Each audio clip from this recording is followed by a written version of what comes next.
All right, welcome to episode 87 of the At Bed podcast presented by War Media, where we give you our thoughts on the latest Chicago baseball news as well as take a trip around the league. I am Saul Rodriguez, joined as always by my co-host Miles Porter, as well as Gabe Wilkins, who has his own podcast named The State of Gabe, available on Spotify.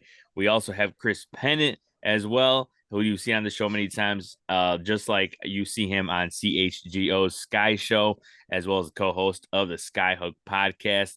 Welcome back, fellas. Chris, Gabe, of course, me and Miles didn't do a show last week, but we haven't seen you fellas in a minute. So how you guys been? How you doing, Gabe?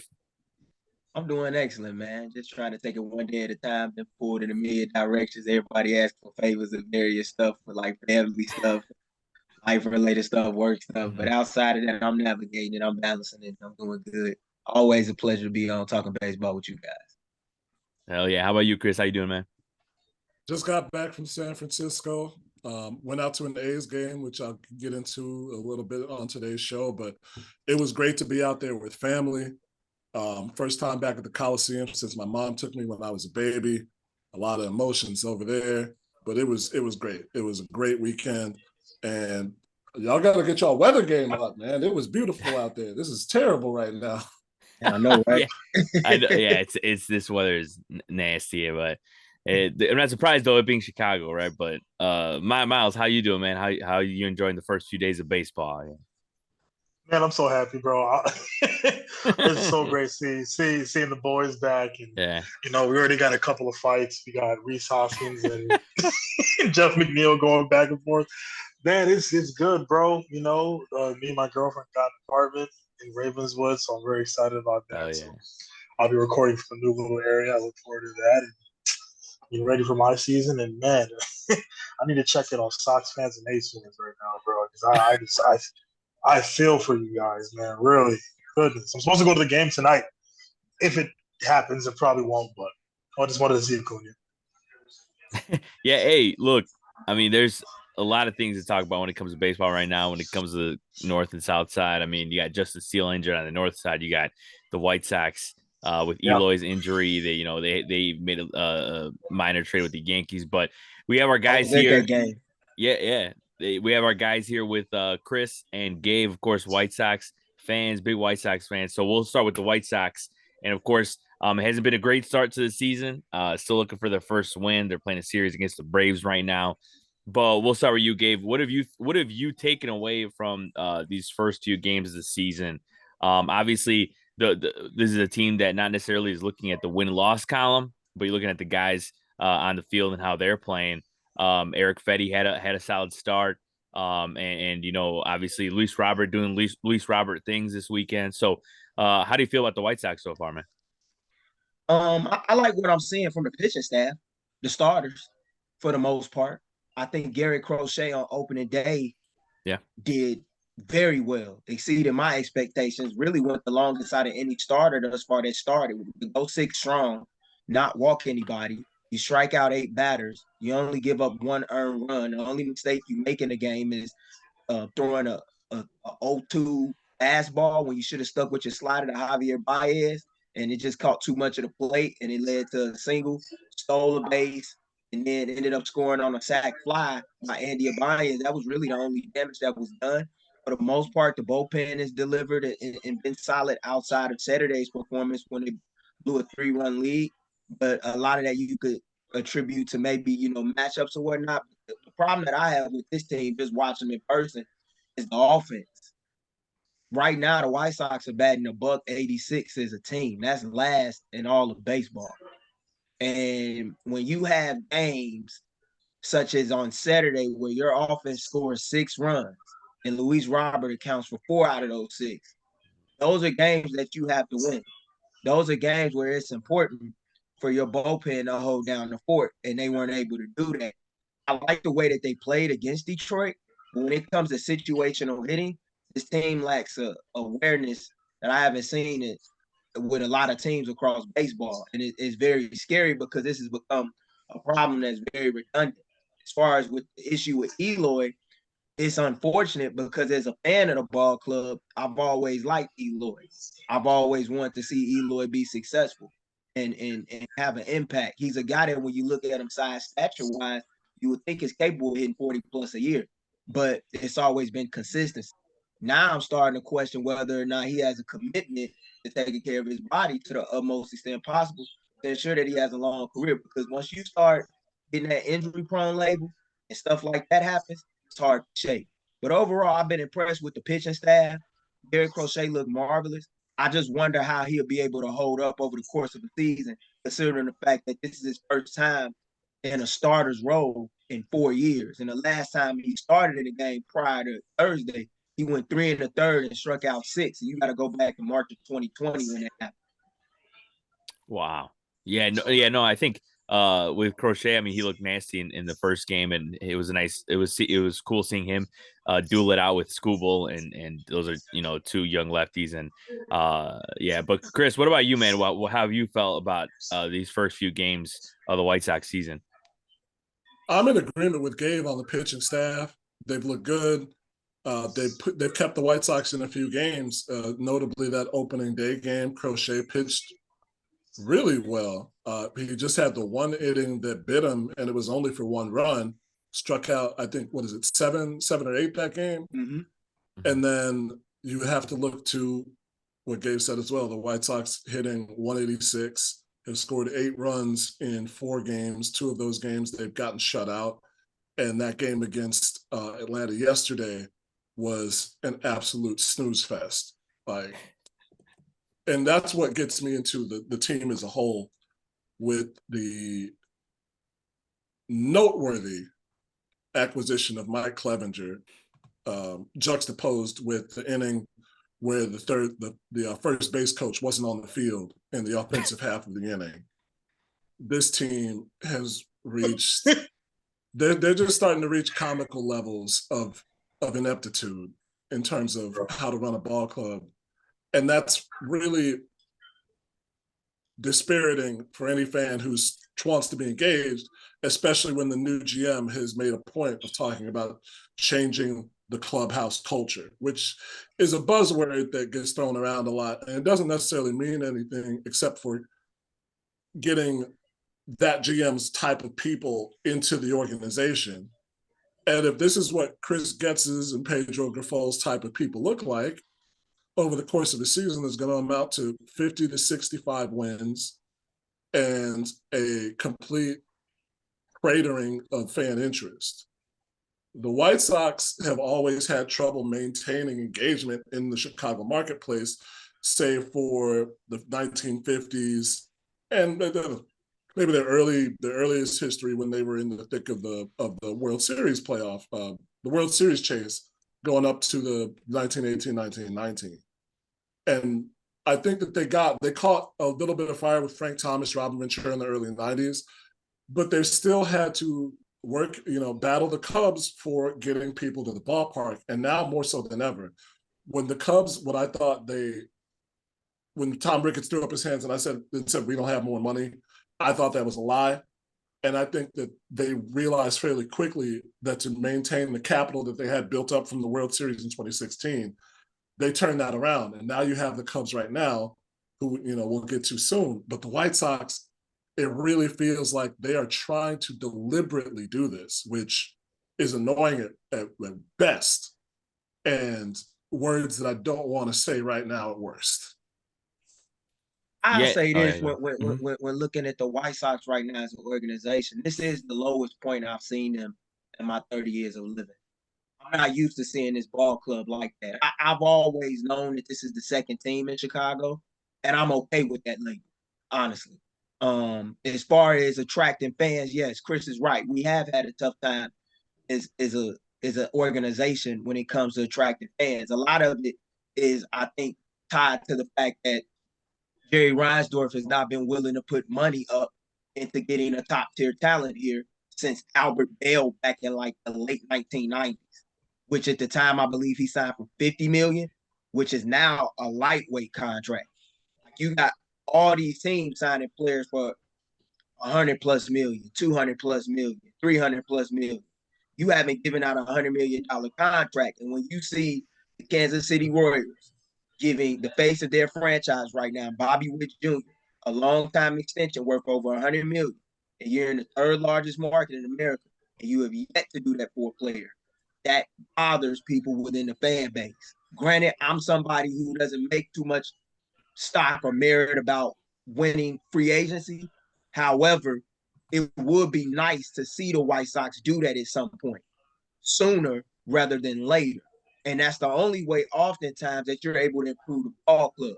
I think what's sad is that you have a lot of White Sox fans looking for a savior of some sort. And I understand, because we're so used to having faces. In the 90s, we had Frank. In the 2000s, we had Paul. In the 2010s, we had Saul. We had Chris Abreu.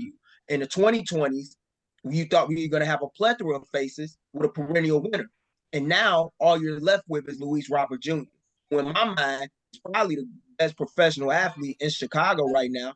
However, because he plays on a team that's not good right now, he's not going to get the shine and the praise that he deserves from not only the local media, but the national media at large sometimes. Oh, 100%. You talk about skill. I mean, like I'm as much. I mean, I know only like 10 people in the U.S. watch hockey, but like I'm one of them, and like nobody. I know ultimately, I know that like Luis Robert should be made more of a big deal than Connor Bedard.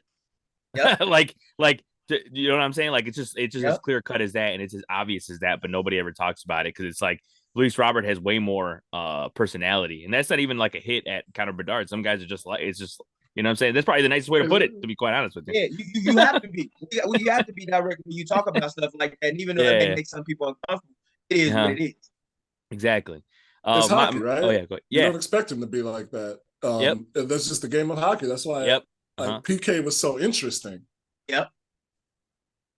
Exactly. And Miles, what have you thought about the White Sox first few games and how it's turned out? Because obviously there's a lot to be concerned about. But I mean, we'll say, you know, as Gabe and Chris talked about with Crochet, I mean, that was good to watch. You know, and even guys like, you know, Shoemake, who you know a lot of people didn't expect to be on the team. I mean, has hit well, as, you know, in the first couple of games, first 8 at bats. But how have you felt about the White Sox so far? You know, yeah, it's unfortunate kind of what's unfolded on the South side. I think one of the things that I'm kind of taking away specifically from that first series, not really looking at that series with Atlanta, all those losses were one-run games. They're within striking distance. They didn't get blown out during those games. Obviously, they've given Detroit kind of a hot start, and they're playing with a lot of confidence at the moment. I mean, you know, I guess there's really nothing I can say that hasn't been said by Gabe or Chris, where it's just a matter of we want to see this ball club. First of all, I just want to make sure that they are staying in Chicago. If the worst case scenario is them moving to South Loop, I could live with that. I personally do not want to see them moving to Tennessee. Just from a specific baseball fan standpoint, for me, they're still a Chicago team. There's still like an amount of respect that I have for them. And so I guess we kind of see what happens with them going forward this year. And there are good things to take away. I think it was great they were able to stay in those games against Detroit. You know, you look at yesterday's game, the weather sucked, the game kind of sucked, weird little antics going on. It happens, man. And I'm hoping, you know, if they do play tonight, I'm hoping they're able to pull out a win or continue to keep their morals as high as they can, because not only are the expectations low for the White Sox, but we're really playing around in the territory when it comes to the conversation, kind of like what we talked about with the A's. That scares me a little bit. So, yeah, you know, for first week, I'm just hoping that they're able to kind of put this thing together at least a little. Yeah, no, I think that's you know, the one thing that you hear a lot of White Sox fans talk about and all that. So yeah, hopefully things do get better. I mean, this is a long season, and I think, you know, a lot of positive things will happen, especially just in the sense of like, you know, like we talked about a little bit of Eric Fetty and see what he does, as well as other prospects that the White Sox will bring up and all that type of stuff. But we'll move on now to the north side of Chicago, where the Cubs opened up their season in Texas. As I mentioned before, Justin Steele is injured. He injured his hamstring. He's out for at least April. You know, we've seen a lot of stuff when it comes to Morel's offense. We've seen a lot of stuff from his defense as well as Shota Imanaga, who had a great debut. But we'll start with Miles. Miles, what have you thought about the Cubs start to the season? Because at first they played the Rangers, and I mean we saw why they're the World Series champion. They proved it once again, how resilient they are, how much of a great offense they are. But how have you felt overall about which direction the Cubs are going early on here? Man, I'm loving it. I'm loving it, and it was kind of a rough start with that series, and I heard Cubs fans complaining about that. For shut the fuck up, shut up. like Yeah, we get. Like I'm such a diehard Cubs fan, bro, and I love my fellow Cubs fans, but shut up. God, so much like crying and moaning. Oh, the season's over. We're there to that. Shut up, bro. I'm with you, Mal. Stop, man. Like, it ain't even a Cub thing. It's like that with a lot of these fan bases. Do not live in doubt every pitch in a 162 game season. Mm-hmm. Yeah, bro. It just drives me nuts. I think I'm saying that because I'm in like these different like group chats on Instagram or Facebook, whatever, and I'm just in like, dude, we lost to. Shut up, bro. Go cry. Like, stop, man. We're fine, bro. Like I'm not over here judging the Cubs off the first 2 or 3 games, and yes, it was unfortunate with Justin Steele's injury, and Morel has had his moments. Michael Busch, we're still waiting for his bat to get hot. We're fine, man. I mean, let these players cook. Let them cook. Yeah. Literally, let dudes get hot. I mean, are we really going to judge the Cubs in April? Are you kidding me with this? What? Like, are you kidding? No. I am very optimistic about this ball club. I'm feeling good about it. I'm not. I have no complaints from that first series. We played the defending champs, and then we came home, and Shota Imanaga was just dotting yesterday. It was incredible to watch. Yeah, and real quick before we get the other guys' opinion on what the start of the season for the Cubs, but what have you what do you see with Morel's defense? What do you see with that as our third base expert here? Like what can he do better here? Like, because there's a lot of it's one people got to chill because it's early. I understand that. Obviously it's like he barely started playing third base, and people are already calling for him to be benched. Not benched, but like to just be DH. Like, what do you see there, and what kind of improvements does he need to make? Footwork. That's Morel's big thing is footwork. Yeah. Even if you look at some of his errors during spring training, it's not a matter of his arm. It's more of a matter of how he's setting up before each pitch and when the ball's hit to him. If you notice with certain infields, they're all in rhythm. It's like right foot, left foot, and they jump. Morel's not very in sync with that. It's kind of like a right foot, left foot, stand there a little bit. So it's hard to kind of time when the ball's hit at you. He's able to get his footwork down. Then he'll feel more in rhythm when it's just fielding the ball to his right or his left. Specifically, I think I've seen more of his errors. I think it's more to his left is where I've seen him have his glove side is where I've seen him have a lot of his issues. If he's able to stay in sync with his footwork, he's going to be just fine. And I know that he's working on it in between games, just getting comfortable out there. Yeah, and I think that's what people got to understand. I think people obviously are. I mean, as you mentioned, with some of the fans that are like talking about the season over after like 2, losses or whatever. It's like, I mean, there's I've been biting the smoke because I'm tired of this. Yeah, I've been dealing with this my entire life as a diehard Cubs fan. These little internet coaches, little internet analysts. Shut up. Hey, and Gabe brings up a good point because it is true. It's not just like it's every fan base has that like. It's every fan base, yeah.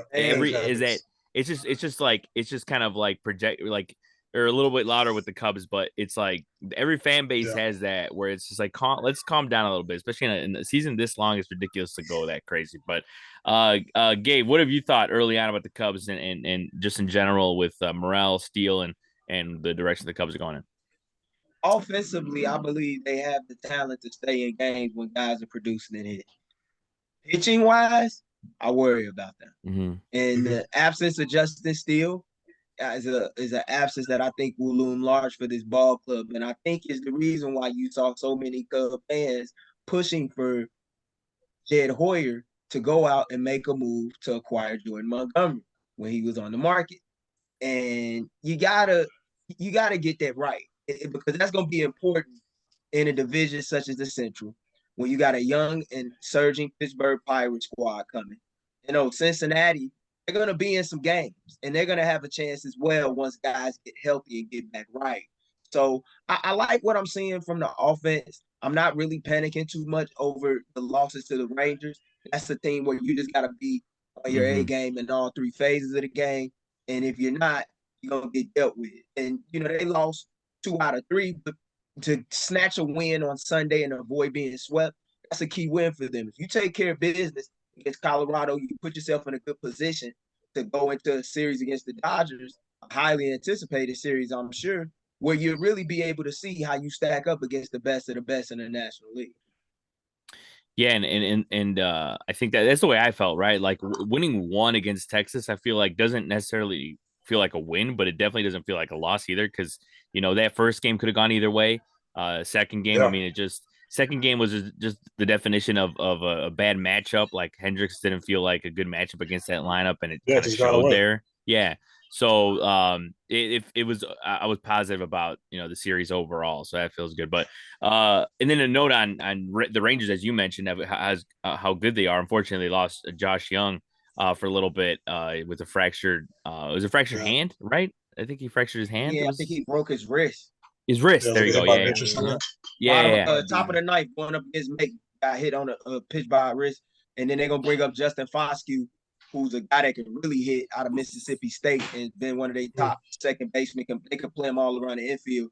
Just goes to show you how to get richer when you continue to stockpile talent. Yep. Mm-hmm. Yeah. All right, Chris, what about you? What have you thought about the Cubs and their their first few games of the season? Yeah. 500 ball, and you got I think you have 4 series to start the season that will give you a better idea of how things shake out on the side that is more concerning, which is pitching. You got the Rangers, you win 1 out of 2 there. You'd like to keep the runs down. But against the Rockies, assuming that you can get all 3 games in, that's the team that you should sweep, and that's the team that you should hold to no more than 4 runs each game. Then you got the Dodgers coming in, and you still have the advantage being in April at Wrigley Field in terms of pitching, but you really get a full sense of what you have stockpiled. I think that the pitching side is concerning because when you look at the game where Steele got injured, who did they have behind him to pick up the slack in the bullpen? Alzolay, Mark Leiter Jr., Hector Neris, who was the best reliever that the Phillies had for years and was still not consistent. That's when you get worried if you have, especially early on in the season, with the way the pitching staffs work now, where starters go 5 innings, 4 innings sometimes because they're trying to lighten their workload early on and potentially stretch them out later in the year. You got to be able to win those games still, which means that you have to have a bullpen that can hold runs down, especially in the case of when one of your top-of-the-line starters gets injured. You're not expecting Steele to get hurt, but you at least want to pull those games out and keep it close at worst, and instead of giving up runs like you saw. So I think the way that with the schedule that they have, if you win all the games against the Rockies, keep it close against the Dodgers, then go out to San Diego and play the Padres tough, I think you can get a good idea of what the Cubs have. On the batting side, I think they'll be fine. I really do think they'll be fine. Morel, at worst, if you have Morel DH some days where you don't want his glove in the field right now, then you can have him in the lineup and you get the production that he brings to you. And the other guys that they have in their lineup with Bush, he should come along. If he for some reason doesn't, then you have guys to bring up later in the year. But I think the Cubs are in a decent enough situation, even with the teams that, like Gabe, you mentioned, you're right about, Cincinnati and Pittsburgh, that are going to steal some wins off you. You just have to make sure you take care of yourself early on in the season so that you're not coming into the latter half of the season like they were last year, needing to win those games to get to the playoffs where one misstep kills you. Yeah, I think that's one of the things I've heard about with Cubs fans too is just the fact that, like, with the pitching, as Gabe said as well, that it just goes to show that a lot of people were still questioning as to why they didn't go out and get more pitching, and I understand. From a certain point, I'm like, I think ultimately they should have gotten more pitching, but then also I see kind of where like Jed's strategy is just rely on the younger guys coming up. But I mean, it's like to bank on that is kind of it's pretty risky no matter how good your farm system is. At the end of the Yeah. day, it doesn't matter who you're talking about. I don't care if you're talking about the Orioles. We don't know some of these guys and how they will react to the major leagues. A lot of the guys have worked out so far, right? But you're talking about still prospects and guys like Jackson Holiday and all that. So we'll see what happens with the Cubs because I mean they brought up Ben Brown and we know he's got great stuff. But we saw what could happen. I know it's his first appearance, and I'm not going to make too much out of it. But we saw what happens with young guys when they come up here and face a team like the Rangers, a major league team, and he gets rocked. So it's probably scary. I can only imagine. Yeah. He's probably looking at it like, oh, okay, I'm just gonna go out here and try to give them my best stuff, and I don't know, my best breaking pitch may be the easiest pitch for them that's hit over the wall. Mm-hmm. And I'm so glad you brought that up, Saul, because there are too many damn times where we become so enamored with prospects that we don't account for the fact of whether or not they're going to be able to work out. And as someone who recently witnessed a rebuild and saw spots given to players with no insurance options behind them if it didn't work out, oftentimes that can lead to disaster, especially when you're not willing to spend the money. And that's always been my question with this Cubs team. How committed are you? We know you have a top-tier farm system. We know that you have young arms. We know that you have a tremendous amount of young talent. But at some point, in order to take that next step and get back to the level that you were at 8 years ago, you're going to have to make some big moves. We know that the White Sox have never done that. But when the Cubs have been committed to trying to win or prior to getting the World Series in 2016, one thing they did always do is spend money on top-tier talent when they needed to.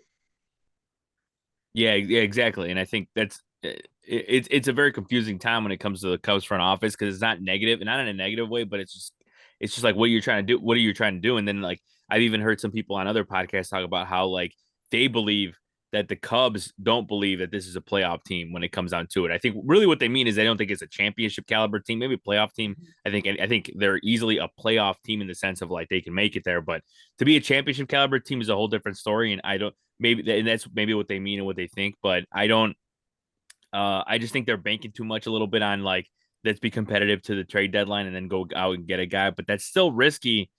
That's still risky for a team that's trying to even make a playoff spot, and with this division, you don't know where it's going to go. Cause I mean, you got a Pirates team that's undefeated right now, granted, 5 games in, but you don't know. Well, what if they go on a run and then they bring up Paul Skeens and then, you know what I'm saying? It's like, who know what, you know what I'm saying? Who knows?